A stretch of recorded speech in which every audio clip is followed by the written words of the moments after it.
la fête des 20 ans de la COBEF. Donc COBEF, si c'est l'anniversaire, c'est qu'elle est née il y a 20 ans, du besoin des femmes de trouver un emploi, des femmes peu qualifiées. Et donc elles ont rencontré différentes maisons de quartier qui les aidaient à s'insérer dans cette société, et puis elles ont voulu s'insérer à l'emploi, et c'est là que la COBEF est née, parce que s'insérer à l'emploi n'était pas facile il y a 20 ans, mais n'est pas facile aujourd'hui non plus. Moi personnellement, j'ai fait des études de périculture, mais j'ai dû arrêter, et puis j'ai eu mon fils, mais j'ai toujours voulu travailler avec les enfants. Donc je connaissais la COBEF parce qu'à Bruxelles Formation, il y a marqué tous les centres et les formations. Donc je suis venue à la COBEF m'inscrire pour pouvoir avoir un diplôme et travailler en école maternelle. C'est gratuit et pas trop loin. Je me suis dit que j'allais venir ici. En plus c'était pour nous, réservé aux femmes. On n'était pas nombreuses parce que c'était maximum 16. Donc, et 1 an, c'est vraiment pas très très long dans une vie. Donc je trouvais ça bien. En plus, j'ai trouvé une solution pour mon fils, donc c'était parfait. Le concept, il était plus adapté pour moi. Le fait de tutoyer les profs, le contact avec le prof, il est plus proche.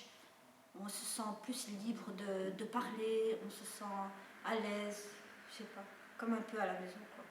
Sauf que voilà, on a la possibilité d'apprendre des choses. C'est difficile pour eux d'aller dans les systèmes de promotion sociale où là, ils auront des cours de bonne qualité, mais ils n'auront pas cet encadrement psychosocial. Et donc la COBEF, je crois que c'est ça son défi. C'est en même temps donner des formations de qualité qui amèneront à l'emploi, mais avec ça, tout un encadrement socio-professionnel. Et donc aujourd'hui, ben oui, 20 ans après, les objectifs sont les mêmes. On peut vraiment les re-signer sans aucun souci. Et je pense qu'on devra et qu'on pourra encore les re-signer pendant 20 ans.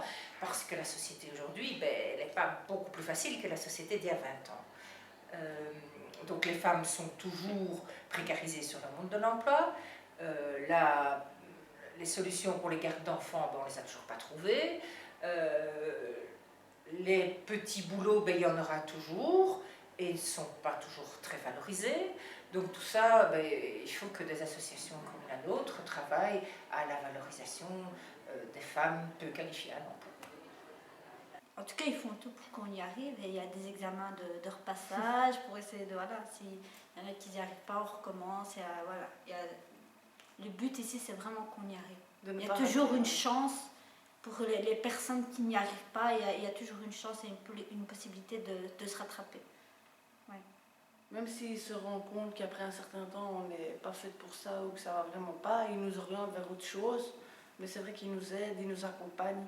Même après, quand on aura notre diplôme, on va voir un coach et tout pour du travail, pour faire nos CV, tout ça. Oui, c'est bien. Ils nous accompagnent vraiment jusqu'à la fin.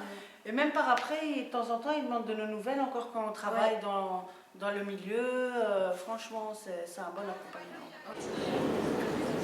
Tout d'abord, nous voulons pouvoir accueillir toute personne désireuse de suivre une formation. Quel que soit son diplôme, quelle que soit sa situation administrative, son âge ou son organisation familiale.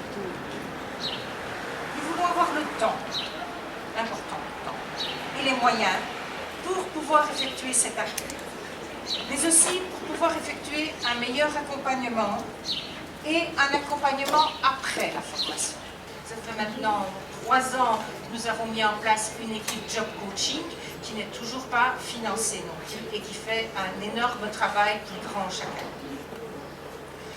Nous voulons que des lieux supplémentaires d'accueil de la petite enfance se créent, que les horaires de garderie puissent s'aménager de façon à permettre aux parents de se former et de travailler.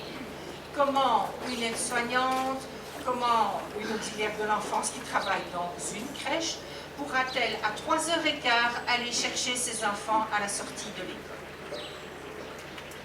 Nous voulons aussi que les formations puissent se donner en un maximum de temps. Alors ce qu'on nous demande aujourd'hui, c'est de le faire en un minimum de temps. Nous avons besoin d'un maximum de temps parce qu'il faut permettre à chacun, à chacune de s'approprier le contenu de la formation, toutes ces exigences pour arriver aux compétences finales. Et on est tous différents quand on commence en formation. Donc chacun doit pouvoir prendre ce contenu à son rythme. Et pour cela, il faut du temps. Et un dernier point n'est pas le plus petit.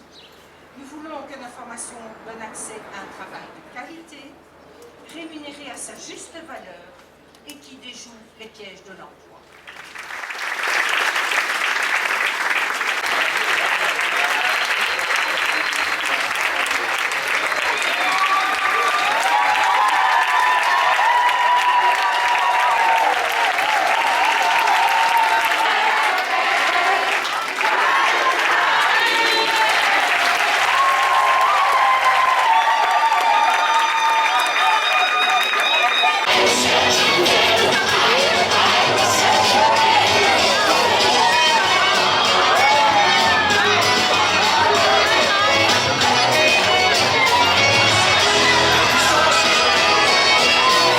Bon anniversaire à la Cobes.